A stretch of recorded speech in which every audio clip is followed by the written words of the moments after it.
শুরুতেই যে খবরের দিকে নজর রাখতেই হবে, এবার স্ক্যানারে খারিজি মাদ্রাসা। রাজ্যের মাদ্রাসা শিক্ষা দফতরের নজরে 12 জেলার খারিজি মাদ্রাসা। বিশেষ নজর সীমান্তবর্তী জেলাগুলিতে। 21শে জুলাইয়ের মধ্যে রিপোর্ট জমা দিতে নির্দেশ। আপনারা ভুল পথে পরিচালিত করেছেন মুসলমানদের।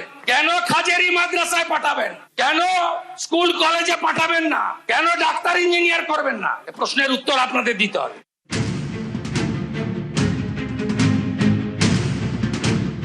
ক্ষমতায় আসার আগে বিজেপি বারবারই অভিযোগ করেছে তৃণমূল জামানায় ব্যাঙের ছাতার মতো গজিয়ে উঠেছে অনুমোদনহীন মাদ্রাসা।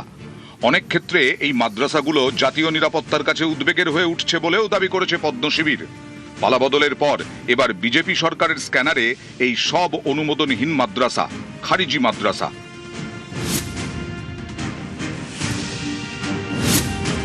রাজ্যের মাদ্রাসা শিক্ষা দফতরের নজরে 12টি জেলার খারিজি মাদ্রাসা। বিশেষ নজর সীমান্তবর্তী জেলাগুলিতে। 21শে জুলাইয়ের মধ্যে রিপোর্ট জমা দিতে নির্দেশ নবান্নর। সূত্রের খবর, খারিজি মাদ্রাসাগুলোতে পরিদর্শনে যাবেন জেলার সরকারি অফিসাররা। প্রতি টিমে থাকবেন অন্তত 2 জন WBCS অফিসার। খতিয়ে দেখা হবে সরকারের ঠিক করে দেওয়া সিলেবাসে কি খারিজি মাদ্রাসাগুলিতে পড়াশোনা হচ্ছে, সরকারি প্রকল্পের সুবিধে কি খারিজি মাদ্রাসাগুলিতে দেওয়া হচ্ছে।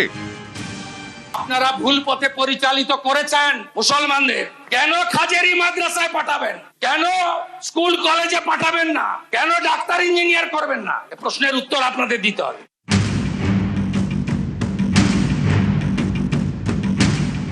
সোমবার থেকে শুরু হচ্ছে খারিজি মাদ্রাসা পরিদর্শনের কাজ। বিশেষ নজর সীমান্তবর্তী জেলায়।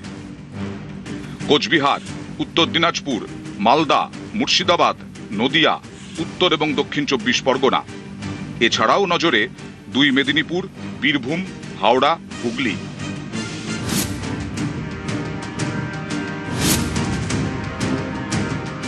বাম আমলে যে 614টা মাদ্রাসা অনুমোদন পেয়েছিল, সেটা হাই মাদ্রাসা, সিনিয়র মাদ্রাসা। হাই মাদ্রাসার সিলেবাস একেবারে মধ্যশিক্ষা পর্ষদের সিলেবাসের মতো। এটা মাদ্রাসা বোর্ডের দ্বারা পরিচালিত।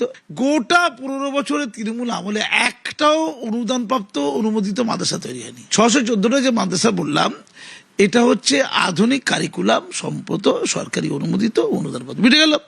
তারপরে তখনও বাম আমলেও আরো অনেক মাদ্রাসা ছিল যেগুলো খারিজি মাদ্রাসা বলে। সেই সংখ্যা হচ্ছে 7,000 প্রায়। সেগুলো বিদেশি টাকা, জাকাতের টাকা, ধর্মের নামে সংগৃহীত টাকা। কারো নজরদারি নেই, না মুসলমান সমাজের শিক্ষিত অংশের লোকের নজরদারি, না সরকারের নজরদারি। 2014-এ পূর্ব বর্ধমানের খাগড়াগড়ে বিস্ফোরণের পর চর্চার কেন্দ্রে উঠে আসে খারিজি মাদ্রাসা। NIA দাবি করে খাগড়াগড়ে গড়ে ওঠা খারিজি মাদ্রাসার অন্দরেই জঙ্গি জাল তৈরি হয়েছিল। 2014 সালে বর্ধমানের খাগড়াগড় কাণ্ডের সঙ্গে নাম উঠে এসেছিল শিমুলিয়ার এই মাদ্রাসার, ইউসুফের মাদ্রাসা। আপনারা দেখতে পাচ্ছেন এখানে সেই সময়তে মাটির দেওয়ালে খড়ের চাল 4 কামরা বিশিষ্ট এই মাদ্রাসাতেই কিন্তু প্রশিক্ষণ দেওয়া হতো। এই মাদ্রাসার বিরুদ্ধে অভিযোগ উঠেছিল জঙ্গি যোগের, এবং এই মাদ্রাসার ভেতরে থাকা রান্নাঘর এবং বাথরুমের এখনও ধ্বংসাবশেষ দেখা যাচ্ছে। কয়েক মাস আগে মুর্শিদাবাদ থেকে বাংলাদেশি জঙ্গি যোগের সন্দেহে 2 ব্যক্তিকে গ্রেপ্তার করে আসাম STF। তদন্তকারীদের দাবি, ধৃতদের একজন খারিজি মাদ্রাসা চালাতো। এখন সরকার নিয়ন্ত্রণ কিভাবে করবে সেটা আমাদের জানা নেই।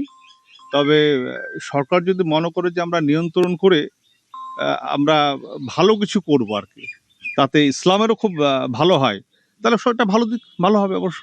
হ্যাঁ, জঙ্গির সঙ্গে সন্দেহ লেগেছে তো জঙ্গি না, ও তো সাধারণ ছেলে।